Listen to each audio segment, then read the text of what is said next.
KPK resmi membuka kembali penyelidikan kasus pemberian surat keterangan lunas bantuan likuiditas Bank Indonesia atau BLBI.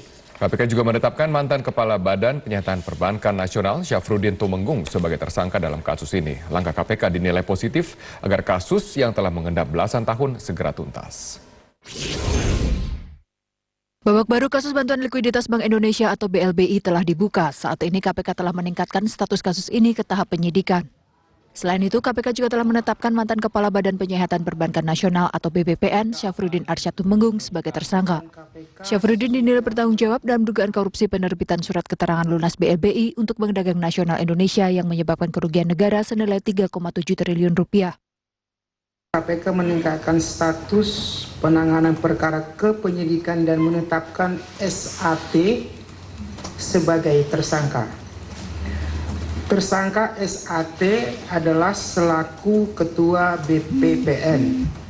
Diduga telah menguntungkan diri sendiri atau orang lain atau suatu korporasi, menyalahgunakan kewenangan, kesempatan atau sarana yang ada padanya karena jabatan atau kedudukan yang dapat merugikan keuangan negara.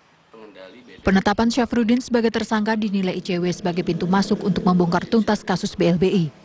Kejaksaan dan kepolisian diminta ikut memperbaharui informasi terkait BLBI, sementara pemerintah juga diminta membongkar obligator bermasalah.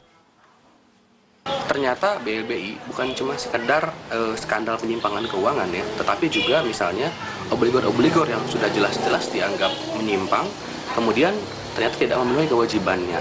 Catatannya misalnya ada 7 obligor yang itu dia belum memenuhi kewajibannya. Berdasarkan update tahun 2008 di hak interpelasi DPR tanggal 12 Februari 2008, kemudian juga ICW sendiri terakhir mengupdate tahun 2012, karena tahun 2012 itu KPK kan juga berinisiatif untuk membuat tim ya. BLBI merupakan skema pinjaman dengan total nilai 147,7 triliun rupiah yang diberikan oleh Bank Indonesia kepada 48 bank yang mengalami masalah likuiditas saat krisis moneter 1998. Namun pada Agustus 2000, hasil audit Badan Pemeriksa Keuangan menyebut adanya kerugian negara senilai 138,4 triliun rupiah dalam penggunaan dana BLBI. Sementara surat keterangan lunas atau SKL BLBI dikeluarkan pada masa pemerintahan Presiden Megawati Soekarno Putri berdasarkan Inpres nomor 8 tahun 2002 dan TAP MPR nomor 6 dan 10. SKL ini diduga menjadi dasar bagi Kejaksaan Agung di era kepemimpinan M.A. Rahman mengeluarkan surat perintah penghentian penyidikan atau SP3 terhadap 10 tersangka kasus ini pada tahun 2004. Tim Liputan Metro TV. Penyelesaian kasus dana bantuan likuiditas Bank Indonesia sudah menempuh jalan yang begitu panjang. Tiap presiden selalu kebagian mengurusi masalah uang BLBI yang mencapai 144,5 triliun rupiah. Dan memang benar, Pak. Komisi Pemberantasan Korupsi membuka kotak kasus BLBI dengan langsung menetapkan mantan Kepala Badan Penyihatan Perbankan Nasional atau BPPN Syafruddin Arsyad Tumenggung sebagai tersangka. Syafruddin diduga melakukan cara yang salah ketika menerbitkan surat keterangan lunas kepada penghutang dana BLBI. Syafruddin adalah seorang lulusan planologi ITB. Dia pernah menjadi Deputi Menko Ekonomi, Keuangan, dan Industri sekira tahun 2000. Tahun 2002 ia menjadi Kepala BPPN sekaligus menutup total BPPN tahun 2004. Keterlibatan Syafruddin dalam kasus BLBI bukanlah baru-baru saja. Tahun 1997 Perbankan Nasional kekurangan likuiditas karena krisis. Presiden Soeharto memutuskan bantuan likuiditas Bank Indonesia senilai 144,5 triliun rupiah kepada 48 bank. Kemudian dibentuk BPPN pada Januari 1998. BPPN menyiapkan 2 skema. Skema Perjanjian Master of Settlement Acquisition Agreement atau MSAA dibuat untuk mengikat pemilik saham dengan aset yang cukup besar untuk membayar kewajiban utang BLBI-nya. Tahun 1999, BPPN menunjuk auditor asing dan nasional seperti Lehman Brothers, Dana Reksa, dan Bahana untuk menilai aset yang telah diserahkan pemilik saham ke BPPN. Pemerintah memberikan dukungan dengan menerbitkan UU nomor 25 tahun 2000. Belate ini menargetkan BPPN menyerap uang dari penjualan aset dengan maksimal. Tapi BPK melaporkan audit investigasi penyelewengan dana BLBI ke Kejaksaan Agung tahun 2000. Dan Oktober 2000, Kejagung menetapkan obligor Syamsul Nur Salim sebagai tersangka. Penyidikan Kejagung mandek hingga tahun 2002 pemerintah menerbitkan impres soal kepastian hukum kepada obligor BLBI. Impres ini menjadi dasar hukum BPPN melakukan kebijakan jika Anda membayar, Anda lolos dari jerat hukum. Di masa inilah Syafruddin Tumenggung kebetulan menjadi kepala BPPN dan menerbitkan surat keterangan lunas kepada obligor. Surat ini pula yang menjadi landasan Kejagung menghentikan kasus Syamsul Nur Salim pada tahun 2004. Di masa Jokowi kasus ini ditabuh lagi. Sejak 2014 KPK menyidik kekeliruan SKL. Bedakan, yang paling penting bedakan mana kebijakan dan mana pelaksanaan. Ya, keputusan presiden, peraturan presiden, instruksi presiden itu adalah sebuah kebijakan. Itu kebijakan untuk menyelesaikan persoalan-persoalan yang ada. Pelaksanaan itu wilayah yang berbeda lagi. Tapi silahkan kita tanyakan ke KPK. Ya. Sampai mana era pemerintah saat ini akan menggarap kasus BLBI ini? Sejarah mencatat, sudah sejak era Presiden Gus Dur hingga Susilo Bambang Yudhoyono sudah pernah mencobanya. Tim Liputan Metro TV. Lalu bagaimana proses yang harus dilakukan oleh debitur sehingga mendapatkan surat keterangan lunas yang kemudian diterbitkan oleh BPPN dalam proses penerbitan SKL, proses mana yang paling berpotensi terjadi praktik korupsi? Kita akan membahasnya bersama dengan narasumber yang sudah hadir bersama dengan kami. Sudah bersama kami mantan perekonomian tahun 99 hingga 2000, juga ekonom senior Kwik Kian-Gi. Selamat datang Pak Kwik di Prime Time News. Pak Kwik, coba kita secara makro terlebih dahulu. Sebenarnya kok mekanisme penerbitan dari SKL itu sendiri, itu seperti yang dikeluarkan BPPN itu seperti apa sih?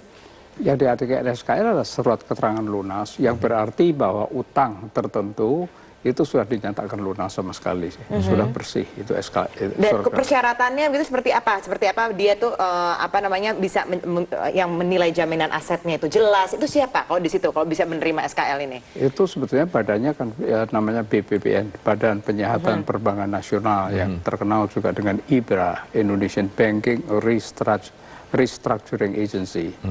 Tetapi kalau kita bicara soal SKL, itu kita harus bicara mengenai satu perusahaan yang begitu banyak. Jadi itu akan ruwet sekali.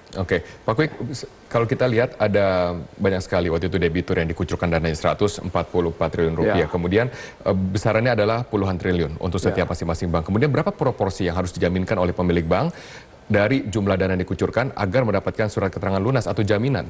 Oh, itu tidak bisa dikatakan, oleh karena setiap perusahaan mempunyai karakteristik sendiri, setiap perusahaan penyelesaiannya khas, tidak bisa dibandingkan yang satu dengan yang case lain. Per case.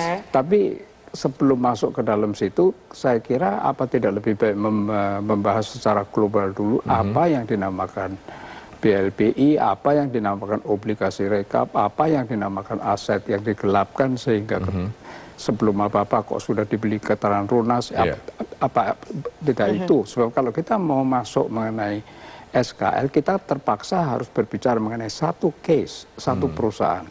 Kemudian kalau kita bicara mengenai satu perusahaan, perusahaan itu bank yang mempunyai banyak perusahaan, perusahaannya bisa ratusan.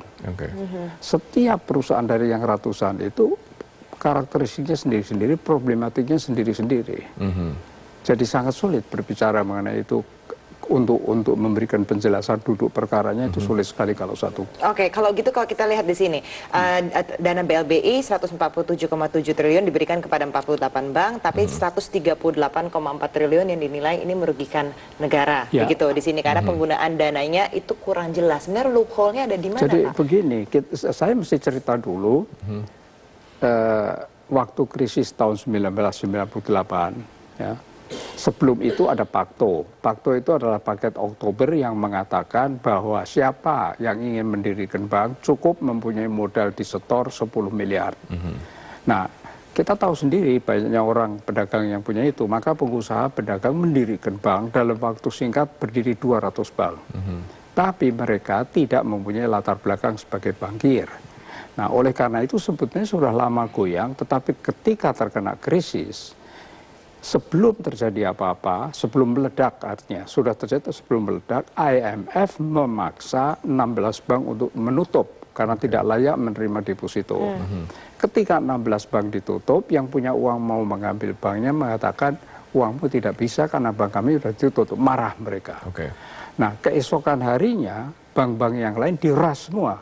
Karena dengan sendirinya orang itu berpikir kalau dia Nggak bisa 16 yang masih mengiklankan diri sebagai sehat, dinyatakan tidak sehat sehingga diras, bagaimana saya tahu bank saya sehat? Maka diraslah sekitar 200 bank swasta yang baru muncul diras. Nah, pemerintah kan harus menghentikan, kan hancur negara ini. Nah, pemerintah menghentikannya itu dengan mengucurkan yang dinamakan bantuan likuiditas Bank Indonesia atau BLBI. Sebesar Dengan 144. menantang kepada semua nasabah bank, silakan ambil semua. Jadi di drop berapa saja yang diminta, detik itu juga diminta di drop. Maka setelah 3 hari selesai, pemerintah lalu mulai meneliti, ternyata habis uang 144 triliun. Oke. Nah, lama setelah itu 144 triliunnya oleh Presiden Habibie diserahkan kepada BPK untuk mengaudit. BPK mengeluarkan laporan investigatif, lebih dari 90% tidak bisa dipertanggungjawabkan. Di mana uang dari yang kerugian negara itu kemudian hilang? Nah, kerugian negara yang lebih dari 90% dari 144 triliun itu diselesaikan oleh Komisi 9, panitia khusus Komisi 9 DPR. Komisi 9 mulai main-main. Karena saya di dalam pansus tidak pernah diajak rapat. Mereka rapatnya tidak di gedung DPR.